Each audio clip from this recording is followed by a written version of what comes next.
ಪರಪ್ಪನ ಅಗ್ರಹಾರ ಠಾಣೆಯಲ್ಲಿ ನಟ ಧನ್ವೀರ್ ಅವರ ವಿಚಾರಣೆ. ಖುದ್ದು ಡಿಸಿಪಿ ನಾರಾಯಣ್ ಅವರಿಂದ ಧನ್ವೀರ್ ಅವರ ವಿಚಾರಣೆ ನಡೆದಿದೆ. ಎಲೆಕ್ಟ್ರಾನಿಕ್ ಸಿಟಿ ಡಿಸಿಪಿ ಆಗಿರುವಂತಹ ನಾರಾಯಣ್ ಎಸ್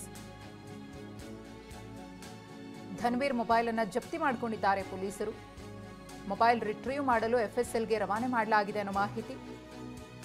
ನಿನ್ನೆ ಮಧ್ಯರಾತ್ರಿ 1 ಗಂಟೆ ಸುಮಾರಿಗೆ ಏರ್ಪೋರ್ಟ್ಗೆ ತೆರಳುತ್ತಾ ಇದ್ದಂತಹ ಧನ್ವೀರ್ ಅವರನ್ನ ವಶಕ್ಕೆ ಪಡೆದು ಸಿಸಿಬಿ ಪೊಲೀಸರು ಕರೆತಂದು ಬೆಳಿಗ್ಗೆ 11:40ರವರೆಗೂ ಕೂಡ ಧನ್ವೀರ್ ಅವರನ್ನ ವಿಚಾರಣೆಗೆ ಒಳಪಡಿಸಿದ್ರು. ನಂತರದಲ್ಲಿ ಅವರನ್ನು ಬಿಟ್ಕಳಿಸಲಾಗಿತ್ತು. ಇದೀಗ ಅದೇ ವಿಚಾರಕ್ಕೆ ಸಂಬಂಧಪಟ್ಟಂತೆ ಅಂದರೆ ಪರಪ್ಪನ ಅಗ್ರಹಾರ ಜೈಲ್ನ ವಿಡಿಯೋಸ್ ವೈರಲ್ ಆಗಿತ್ತಲ್ಲ, ಅದರ ಹಿಂದೆ ಧನ್ವೀರ್ ಅವರ ಪಾತ್ರ ಇದೆ, ಅವರ ಕೈವಾಡ ಇದೆ ಅನ್ನೋ ಆರೋಪ ಕೇಳಿಬಂದಿದೆಯಲ್ಲ, ಅದೇ ವಿಚಾರಕ್ಕೆ ಸಂಬಂಧಪಟ್ಟಂತೆ ಮತ್ತಷ್ಟು ಮಾಹಿತಿಯನ್ನು ಕಲೆ ಹಾಕಲು ಅವರನ್ನ ಪರಪ್ಪನ ಅಗ್ರಹಾರ ಜೈಲಿಗೆ ಕರೆಸಿಕೊಂಡು ವಿಚಾರಣೆಯನ್ನ ಮಾಡಲಾಗ್ತಾ ಇದೆ. ನಾನು ಯಾರಿಗೂ ವಿಡಿಯೋ ಕಳಿಸಿಲ್ಲ, ಆತ್ಮೀಯರೊಬ್ಬರು ನನಗೆ ವಿಡಿಯೋ ಕಳಿಸಿದ್ರು ಅಂತ ಹೇಳಿ ವಿಚಾರಣೆಯ ಸಂದರ್ಭದಲ್ಲಿ ಧನ್ವೀರ್ ಹೇಳಿದ್ದಾರೆ. ಅದನ್ನ ನಾನು ಯಾರಿಗೂ ಕೂಡ ಸೆಂಡ್ ಮಾಡಿಲ್ಲ. ಆತ್ಮೀಯರೊಬ್ಬರಿಂದ ನನಗೆ ವಿಡಿಯೋಸ್ ಬಂತು, ಆ ವಿಡಿಯೋಸ್ ನನ್ನ ಹತ್ರನೇ ಇದೆ, ನಾನು ಮತ್ತೊಬ್ಬರಿಗೆ ನನಗೆ ಬಂದಂತಹ ವಿಡಿಯೋಸ್ ಅನ್ನ ಕಳಿಸಿಲ್ಲ.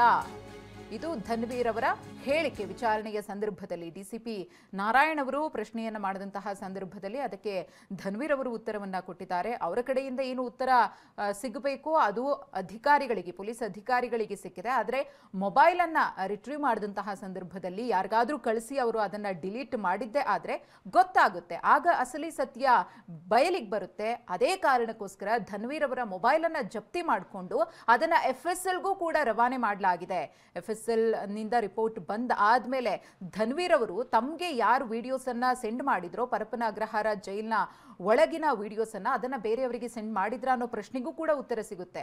ಆದರೆ ಧನ್ವೀರ್ ಅವರಿಗೆ ವಿಡಿಯೋಸ್ ಅನ್ನ ಸೆಂಡ್ ಮಾಡಿದ್ದು ಯಾರು, ಯಾಕೆ, ಹಾಗೇನೆ ಸೆಂಡ್ ಮಾಡಿದಂತಹ ವ್ಯಕ್ತಿಗೆ ಪರಪ್ಪನ ಅಗ್ರಹಾರ ಜೈಲ್ನ ಒಳಗಡೆ ಇಷ್ಟೆಲ್ಲ ನಡೀತಾ ಇದೆ ನೋಡಿ ಅಂತ ಹೇಳಿ ವಿಡಿಯೋಸ್ ಹೇಗ್ ಸಿಕ್ತು, ಇದು ಒಂದಕ್ಕೊಂದು ಚೈನ್ ಲಿಂಕ್, ಎಲ್ಲೆಲ್ಲಿಗೆ ಇದು ಲಿಂಕ್ ಅನ್ನ ಪಡ್ಕೊಂಡಿದೆ ಅನ್ನೋದನ್ನ ಇದೀಗ ಪೊಲೀಸರು ಭೇದಿಸಬೇಕಿದೆ.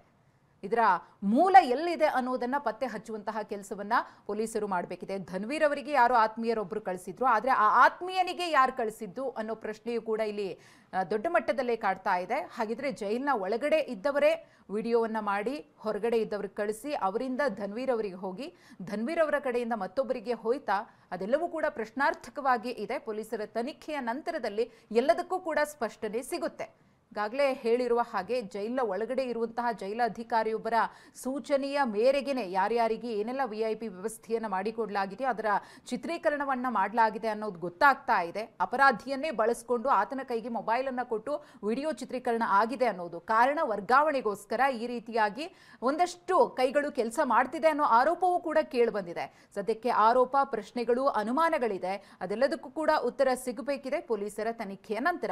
ಈ ಒಂದು ಪ್ರಕರಣದ ಭಾಗವಾಗಿನೇ ದರ್ಶನ್ ರವರ ಆಪ್ತರಾಗಿರುವಂತಹ ನಟ ಧನ್ವೀರ್ ಅವರಿಗೂ ಕೂಡ ಇದೀಗ ಸಂಕಷ್ಟ ಎದುರಾಗಿರುವುದು. ಧನ್ವೀರ್ ಅವರ ಹೆಸರು ಇಲ್ಲಿ ತಳುಕು ಹಾಕೊಳ್ಳೋದಕ್ಕೆ ಕಾರಣ ದರ್ಶನ್ ರೇಣುಕಾಸ್ವಾಮಿ ಕೊಲೆ ಪ್ರಕರಣದಲ್ಲಿ ಜೈಲು ಪಾಲಾಗಿದ್ದಾರೆ. ಪರಪ್ಪನ ಅಗ್ರಹಾರ ಜೈಲಿನಲ್ಲಿದ್ದಾಗ ಅವರು ಸಿಗರೇಟ್ ಸೇದಿದ್ರು, ಅವರಿಗೆ ಒಂದಷ್ಟು ವ್ಯವಸ್ಥೆಗಳು ಸಿಕ್ಕಿತ್ತು, ವಿಡಿಯೋ ಕಾಲ್ ಅಲ್ಲಿ ಇದ್ರು. ಆ ವಿಡಿಯೋಸ್ ಎಲ್ಲ ವೈರಲ್ ಆಗಿ ಸುಪ್ರೀಂ ಕೋರ್ಟ್ನವರೆಗೂ ಹೋಗಿ ದರ್ಶನ್ ರವರಿಗೆ ಸಿಕ್ಕಿದಂತಹ ಬೇಲ್ ಕ್ಯಾನ್ಸಲ್ ಆಯಿತು. ಅದರ ಜೊತೆಗೆ ಜೈಲ್ನ ಕೂಡ ಶಿಫ್ಟ್ ಮಾಡಲಾಯಿತು. ಬಳ್ಳಾರಿ ಜೈಲ್ಗೆ ದರ್ಶನ್ ಹೋಗಿದ್ರು. ದರ್ಶನ್ ರವರ ಪ್ರಕರಣವನ್ನ ಅಷ್ಟು ದೊಡ್ಡದು ಮಾಡಿದ್ರಲ್ಲ, ಈಗ ಈ ವಿಡಿಯೋಸ್ ಬಗ್ಗೆ ಏನ್ ಹೇಳ್ತೀರಿ ಅಂತ ಹೇಳಿ ಪರಪ್ಪನ ಅಗ್ರಹಾರ ಜೈಲಿನ ಕರ್ಮಕಾಂಡವನ್ನ ಜಗತ್ತಿಗೆ ತೋರಿಸೋದಕ್ಕೋಸ್ಕರ ಧನ್ವೀರ್ ಅವರು ಇದನ್ನ ವೈರಲ್ ಮಾಡಿದ್ರ ಅನ್ನೋ ಅನುಮಾನ ಇದೆ. ಅನುಮಾನಗಳಷ್ಟೇ, ಶಂಕೆಗಳಿದೆ, ಅದಕ್ಕೆ ಸ್ಪಷ್ಟನೆ ಸಿಗಬೇಕಿದೆ. ಇನ್ನು ಪರಪ್ಪನ ಅಗ್ರಹಾರ ಠಾಣೆಯಲ್ಲಿ ಪ್ರತ್ಯೇಕ ಪ್ರಕರಣ ದಾಖಲು, 3 NCR 1 FIR ದಾಖಲಾಗಿದೆ. ಡ್ಯಾನ್ಸ್ ವಿಡಿಯೋ ಮೇಲೆ FIR ಅನ್ನ ಮಾಡಿಕೊಂಡಿದ್ದಾರೆ ಪೊಲೀಸರು. ಪರಪ್ಪನ ಅಗ್ರಹಾರ ಠಾಣೆಯಲ್ಲೇ ಪ್ರತ್ಯೇಕ ಪ್ರಕರಣಗಳು ದಾಖಲಾಗಿ ಇದೀಗ ಆ ಪ್ರಕರಣದ ತನಿಖೆಯೂ ಕೂಡ ನಡೆಯುತ್ತೆ. 3 NCR ಮತ್ತು 1 FIR ದಾಖಲಾಗಿದೆ. ಏನೆಲ್ಲ ಹೋಗ್ತಾ ಇದೆ ಹೊರಗಡೆಯಿಂದ ಪರಪ್ಪನ ಅಗ್ರಹಾರ ಜೈಲ ಒಳಗಡೆ ಅಂತ ನೋಡ್ತಾ ಇದ್ದೀವಿ. ಎಣ್ಣೆ ಬಾಟಲ್ಗಳು, ಫೋನ್ಗಳು, ಚಾರ್ಜರು, ಹೆಡ್ಫೋನ್, ಟಿವಿ, ಏನ್ ಬೇಕೋ ಎಲ್ಲವೂ ಕೂಡ ಸಿಗ್ತಾ ಇದೆ ಪರಪ್ಪನ ಅಗ್ರಹಾರ ಜೈಲಿನಲ್ಲಿ. ಡ್ಯಾನ್ಸ್ ಮಾಡ್ತಾರೆ, ಅಲ್ಲಿರುವಂತಹ ಒಂದಷ್ಟು ಎಕ್ವಿಪ್ಮೆಂಟ್ಸ್ನೇ ಇನ್ಸ್ಟ್ರೂಮೆಂಟ್ ಮಾಡ್ಕೊಂಡಿದ್ದಾರೆ. ಬಾರಿಸೋದಕ್ಕೆ 4 ಜನ, ಕುಣಿಯೋದಕ್ಕೆ 10 ಜನ, ಈ ರೀತಿಯ ಒಂದು ವ್ಯವಸ್ಥೆ ಎಗ್ಗಿಲ್ಲದೆ ಪರಪ್ಪನ ಅಗ್ರಹಾರ ಜೈಲಿನಲ್ಲಿ ನಡೀತಾ ಇದೆ.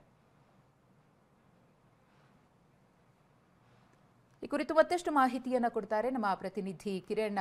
ಈಗ ಧನ್ವೀರ್ ಅವರನ್ನ ಕರೆಸಿ ಪರಪ್ಪನ ಅಗ್ರಹಾರ ಜೈಲಲ್ಲೇ ವಿಚಾರಣೆಯನ್ನ ಮಾಡಲಾಗ್ತಾ ಇದೆ. ಧನ್ವೀರ್ ಏನ್ ಹೇಳಿದ್ರು, ಅದರ ಜೊತೆಗೆ ಸದ್ಯದ ಬೆಳವಣಿಗೆಗಳು ಏನೇನ್ ಆಗ್ತಾ ಇದೆ? FIR ಕೂಡ ಆಗಿದೆ ಪರಪ್ಪನ ಅಗ್ರಹಾರ ಠಾಣೆಯಲ್ಲಿ.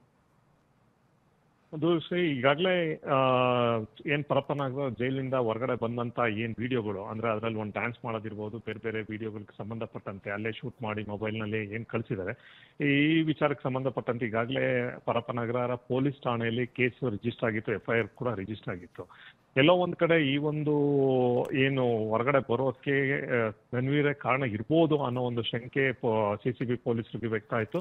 ಈಗ ಸಂಬಂಧಪಟ್ಟಂತೆ ಆತನನ್ನ ನಿನ್ನೆ ಅಷ್ಟೇ CCB ಪೊಲೀಸರು ಆತನನ್ನು ವಿಚಾರಣೆ ಕೂಡ ಮಾಡಿದ್ರು. ಇವತ್ತು ಕೂಡ ಅದನ್ನ ಕಂಟಿನ್ಯೂ ಮಾಡಿದ್ರು. ಈಗ ಆತನನ್ನ ಪರಪ್ಪನಗರ ಪೊಲೀಸ್ ಠಾಣೆಗೆ ಕರ್ಕೊಂಡೋಗಿ ಅಲ್ಲಿ ಕೂಡ ಎನ್ಕ್ವೈರಿ ಮಾಡ್ತಾರೆ. ಆತನ ಮೊಬೈಲ್ ಅನ್ನು ಕೂಡ ತೆಗೆದು ಈಗಾಗಲೇ FSLಗೂ ಕೂಡ ಕಳಿಸಿದ್ದಾರೆ. ಏಕೆಂದ್ರೆ ಈ ವಿಡಿಯೋ ಯಾರಿಗಾರು ಬಂದಿತ್ತು ಅಥವಾ ಯಾರ ಮೊಬೈಲ್ ಕಾಲ್ ಡೀಟೇಲ್ಸ್ ಇರ್ಬೋದು, ಈ ವಿಚಾರವನ್ನು ಈಗಾಗಲೇ ಎಲೆಕ್ಟ್ರಾನಿಕ್ ಸಿಟಿ DCP ನಾರಾಯಣ್ ಧನ್ವೀರ್ನನ್ನ ವಿಚಾರಣೆಯನ್ನ ಮುಂದುವರಿಸಿದ್ದಾರೆ. ಆತ ನನಗೆ ಇದ್ರ ಬಗ್ಗೆ ಯಾವುದೇ ರೀತಿಯ ಮಾಹಿತಿ ಇಲ್ಲ ಅನ್ನೋದನ್ನ ಹೇಳ್ತಾ ಇದ್ದಾನೆ. ಆದ್ರೆ ಕೆಲವೊಂದು ಟೆಕ್ನಿಕಲ್ ಎವಿಡೆನ್ಸ್ಗಳು ಸಂಬಂಧಪಟ್ಟಂತೆ ಪೊಲೀಸರಿಗೆ ಸಿಕ್ಕಂತ ಒಂದಷ್ಟು ಮಾಹಿತಿಗಳು, ಯಾಕೆಂದ್ರೆ ಈ ಒಂದು ಶೂಟ್ ಮಾಡಿದವರು ಸಿಕ್ಕಿರೋ ಮಾಹಿತಿ ಪ್ರಕಾರ ಪವನ್ ಅಂತ ಮತ್ತೆ ವಿಜಯ್ ಅಂತ ಇವರಿಬ್ರು ಕೂಡ ಕನ್ವಿಕ್ಟ್ ಆಗಿದ್ದಂತ ಸದೆಗೊಂಡಿದ್ದಂತ ಕೈದಿಗಳು. ಅವರು ಈ ಒಂದು ಶೂಟ್ ಮಾಡಿದ್ದಾರೆ. ಅವರು ಯಾರ ಡೈರೆಕ್ಷನ್ಸ್ ಅಲ್ಲಿ ಮಾಡಿದ್ದಾರೆ, ಆಮೇಲೆ ಹೇಗೆ ಜೈಲಿಂದ ಶೂಟ್ ಅಲ್ದಲೆ ಅದರಿಂದ ಹೊರಗಡೆ ಹೇಗೆ ಬಂತು ವಿಡಿಯೋ, ಯಾರಿಗೋಸ್ಕರ ಅವ್ರು ಶೂಟ್ ಮಾಡಿದ್ರು, ಏನಕ್ಕೆ, ಇವೆಲ್ಲ ವಿಚಾರ. ಯಾಕೆಂತಂದ್ರೆ ದರ್ಶನ್ನ ಈ ಪಿಲ್ಲೋ ಮತ್ತೆ ಬೆಡ್ ಕೊಡ್ತಾ ಇಲ್ಲ ಅಂತ ಕೋರ್ಟ್ಗೆ ಸಂಬಂಧಪಟ್ಟಂತ ಏನೇ ಒಂದು ಆರ್ಗ್ಯುಮೆಂಟ್ ಟೈಮಲ್ಲೂ ಕೂಡ ಈ ಒಂದು ಕಾಮುಕನ ಕೈಲಿ ಮೊಬೈಲ್ ಇದೆ, ಕೆಲವೊಂದಷ್ಟು ಬೇರೆಯವ್ರಿಗೆ ಫೆಸಿಲಿಟೀಸ್ ಕೊಡ್ತಾ ಇದಾರೆ, ಆದ್ರೆ ದರ್ಶನ್ಗೆ ಯಾವ್ದು ಕೊಡ್ತಾ ಇಲ್ಲ ಅನ್ನೋ ಒಂದು ಆರ್ಗ್ಯುಮೆಂಟ್ ಆಗಿತ್ತು. ಹಾಗಾಗಿ 2 months ಬ್ಯಾಕ್. ಹಾಗಾಗಿ ತನ್ವೀರ್ಗೂ ಕೂಡ ಈ ವಿಚಾರವನ್ನ 2 ತಿಂಗಳು ಮುಂಚೆನೆ ಗೊತ್ತಿತ್ತಾ ಅಥವಾ ಈಗ ಸಂಬಂಧಪಟ್ಟಂತೆ ಯಾಕೆ ಇವೆಲ್ಲವೂ ಕೂಡ ಆರ್ಗ್ಯುಮೆಂಟ್ ಆಯ್ತು, ಇವೆಲ್ಲವೂ ಕೂಡ ಎನ್ಕ್ವೈರಿಯನ್ನ ಮುಂದುವರಿಸಿದ್ದಾರೆ. ಧನ್ಯವಾದ ಕಿರಣ್ ತಮ್ಮ ಮಾಹಿತಿಗಾಗಿ.